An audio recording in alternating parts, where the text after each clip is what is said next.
குமரகுருபர சுவாமிகள் தலைமையில் கௌமார மடாலய முப்பெரும் விழா ஜனவரி 6ஆம் தேதி நடைபெறுகிறது. இது குறித்து கோவை சின்னவேடம்பட்டி சரவணபுரம் கௌமார மடாலயத்தின் 4வது குருபீடம் தவ திரு ராமானந்த குமரகுருபர சுவாமிகள் கூறியதாவது: ராமானந்த சுவாமிகளின் 69வது ஆண்டு குரு பூஜை நிறைவு விழா, நூல்கள் வெளியீட்டு விழா, சாதனையாளர்களுக்கு விருது வழங்கும் விழா ஆகிய முப்பெரும் விழாக்களும் மற்றும் குரு மகா சன்னிதானங்களின் ரத ஊர்வலம் ஆகிய நிகழ்ச்சிகள் வருகிற திங்கட்கிழமை ஜனவரி 5ஆம் தேதியும் செவ்வாய்க்கிழமை 6ஆம் தேதியும் 2 நாட்கள் நடக்கிறது.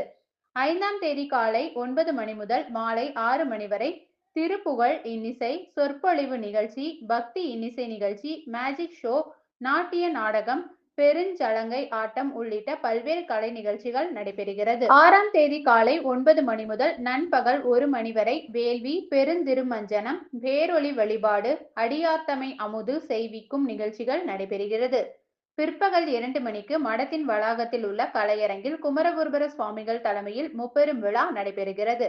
முன்னாள் கல்லூரி கல்வி இயக்குனர் டாக்டர் கே. குமாரசுவாமி வரவேற்று பேசுகிறார். விழாவில் அண்ணா பல்கலைக்கழக முன்னாள் துணைவேந்தர் டாக்டர் பாலகுருசாமி, அவினாசிலிங்கம் பல்கலைக்கழக வேந்தர் குழந்தைவேல், ஐநா சபை சிறப்பு தூதர் ராஜா பி.